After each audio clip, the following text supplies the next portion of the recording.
अध्याय 3 कर्मयोग। अर्जुन ने कहा, हे जनार्दन, हे केशव, यदि आप बुद्धि को सकाम कर्म से श्रेष्ठ समझते हैं तो फिर आप मुझे इस घोर युद्ध में क्यों लगाना चाहते हैं? आपके व्यामिश्रित उपदेशों से मेरी बुद्धि मोहित हो रही है, अतः कृपा करके निश्चय पूर्वक मुझे बताएं कि इनमें से मेरे लिए सर्वाधिक श्रेयस्कर क्या होगा।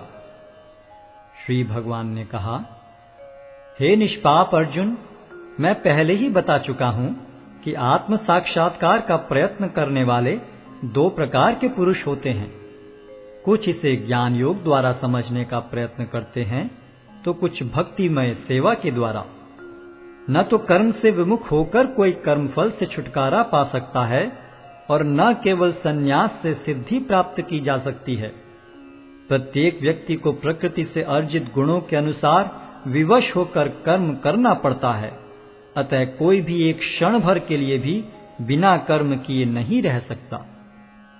जो कर्मेंद्रियों को वश में तो करता है, किंतु जिसका मन इंद्रिय विषयों का चिंतन करता रहता है, वह निश्चित रूप से स्वयं को धोखा देता है और मिथ्याचारी कहलाता है।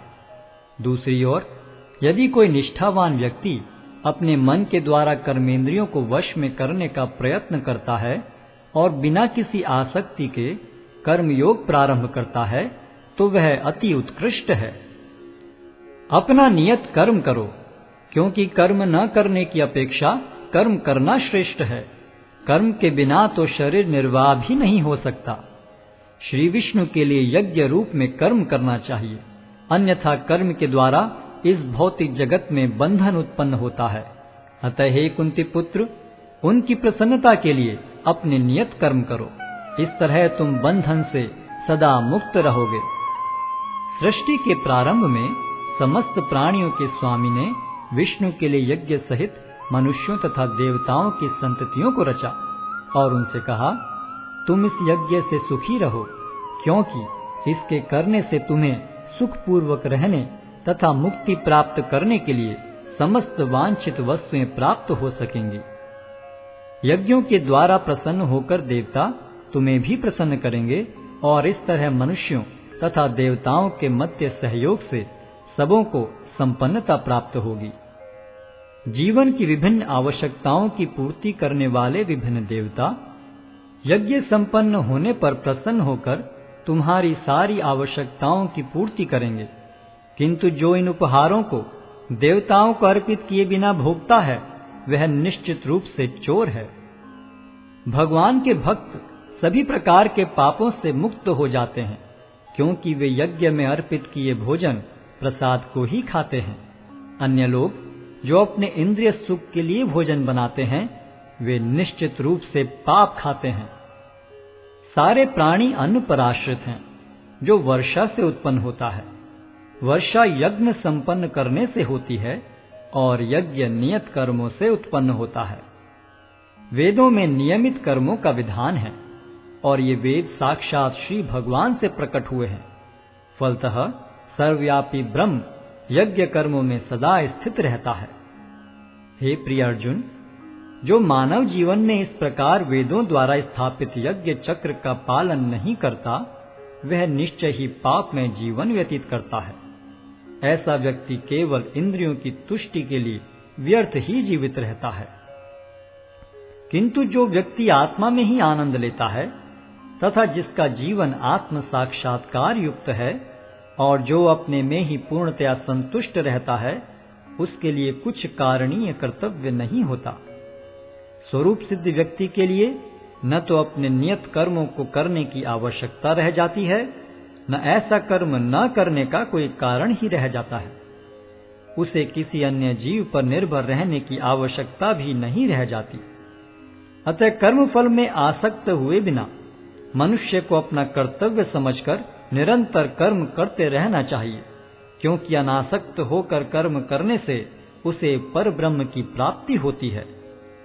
जनक जैसे राजाओं ने केवल नियत कर्मों को करने से ही सिद्धि प्राप्त की, अतः सामान्य जनों को शिक्षित करने की दृष्टि से तुम्हें कर्म करना चाहिए।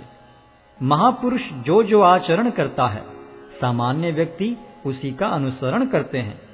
वह अपने अनुसरणीय कार्यों से जो आदर्श प्रस्तुत करता है, संपूर्ण विश्व उसका अनुसरण करता है।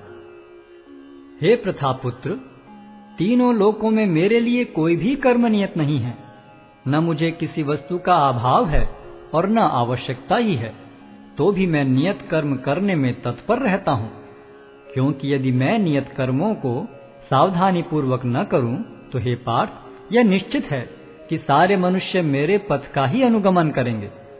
यदि मैं नियत कर्म न करूं, तो ये सारे लोग नष्ट हो जाएंगे। तब मैं अवांछित जन समुदाय को उत्पन्न करने का कारण हो जाऊंगा और इस तरह संपूर्ण प्राणियों की शांति का विनाशक बनूंगा।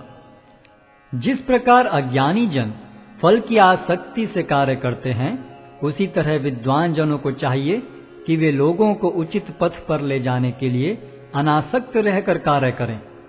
विद्वान व्यक्ति को चाहिए कि वह सकाम कर्मों में आसक्त अज्ञानी पुरुषों को कर्म करने से रोके नहीं, ताकि उनके मन विचलित न हो, अपितु भक्ति भाव से कर्म करते हुए वह उन्हें सभी प्रकार के कार्यों में लगाएं, जिससे कृष्ण भावनामृत का क्रमिक विकास हो। जीवात्मा अहंकार के प्रभाव से मोहग्रस्त होकर अपने आप को समस्त कर्मों का कर्ता मान बैठता है, जबकि वास्तव में वे प्रकृति के तीनों गुणों द्वारा संपन्न किए जाते हैं। हे महाबाहो, भक्ति भाव में कर्म तथा सकाम कर्म के भेद को भली भांति जानते हुए जो परम सत्य को जानने वाला है, वह कभी भी अपने आप को इंद्रियों में तथा इंद्रिय तृप्ति में नहीं लगाता। माया के गुणों से मोहग्रस्त होने पर अज्ञानी पुरुष पूर्णतया भौतिक कार्यों में संलग्न रहकर उनमें आसक्त हो जाते हैं। यद्यपि उनके ये कार्य उनमें ज्ञानाभाव के कारण अधम होते हैं, किंतु ज्ञानी को चाहिए कि उन्हें विचलित न करे। अतः हे अर्जुन, अपने सारे कार्यों को मुझ में समर्पित करके मेरे पूर्ण ज्ञान से युक्त होकर लाभ की आकांक्षा से रहित, स्वामित्व के किसी दावे के बिना तथा आलस्य से रहित होकर युद्ध करो। जो व्यक्ति मेरे आदेशों के अनुसार अपना कर्तव्य करते रहते हैं और ईर्ष्या रहित होकर इस उपदेश का श्रद्धा पूर्वक पालन करते हैं, वे सकाम कर्मों के बंधन से मुक्त हो जाते हैं। किंतु जो ईर्ष्यावश इन उपदेशों की उपेक्षा करते हैं और इनका पालन नहीं करते, उन्हें समस्त ज्ञान से रहित, दिग्भ्रमित तथा सिद्धि के प्रयासों में नष्ट भ्रष्ट समझना चाहिए। ज्ञानी पुरुष भी अपनी प्रकृति के अनुसार कार्य करता है, क्योंकि सभी प्राणी तीनों गुणों से प्राप्त अपनी प्रकृति का ही अनुसरण करते हैं। भला दमन से क्या हो सकता है? प्रत्येक इंद्रिय तथा उसके विषय से संबंधित राग द्वेष को व्यवस्थित करने के नियम होते हैं। मनुष्य को ऐसे राग तथा द्वेष के वशीभूत नहीं होना चाहिए, क्योंकि ये आत्म साक्षात्कार के मार्ग में अवरोधक हैं। अपने नियत कर्मों को दोषपूर्ण ढंग से संपन्न करना भी अन्य के कर्मों को भली भांति करने से श्रेयस्कर है। स्वीय कर्मों को करते हुए मरना पराये कर्मों में प्रवृत्त होने की अपेक्षा श्रेष्ठतर है, क्योंकि अन्य किसी के मार्ग का अनुसरण भयावह होता है। अर्जुन ने कहा, हे वृष्णिवंशी, मनुष्य न चाहते हुए भी पाप कर्मों के लिए प्रेरित क्यों होता है? ऐसा लगता है कि उसे बलपूर्वक उनमें लगाया जा रहा हो। श्री भगवान ने कहा, हे अर्जुन, इसका कारण रजोगुण के संपर्क से उत्पन्न काम है, जो बाद में क्रोध का रूप धारण करता है और जो इस संसार का सर्वभक्षी पापी शत्रु है। जिस प्रकार अग्नि धुएं से, दर्पण धूल से अथवा भ्रूण गर्भाशय से आवृत रहता है, उसी प्रकार जीवात्मा इस काम की विभिन्न मात्राओं से आवृत रहता है। इस प्रकार ज्ञान में जीवात्मा की शुद्ध चेतना उसके काम रूपी नित्य शत्रु से ढकी रहती है, जो कभी भी तुष्ट नहीं होता और अग्नि के समान जलता रहता है। इंद्रियां, मन तथा बुद्धि इस काम के निवास स्थान हैं। इनके द्वारा यह काम जीवात्मा के वास्तविक ज्ञान को ढककर उसे मोहित कर लेता है। इसलिए हे भरतवंशियों में श्रेष्ठ अर्जुन, प्रारंभ में ही इंद्रियों को वश में करके इस पाप के महान प्रतीक काम का दमन करो और ज्ञान तथा आत्म साक्षात्कार के इस विनाशकर्ता का वध करो। कर्मेंद्रियां जड़ पदार्थों की अपेक्षा श्रेष्ठ हैं। मन इंद्रियों से बढ़कर है, बुद्धि मन से भी उच्च है, और वह आत्मा बुद्धि से भी बढ़कर है।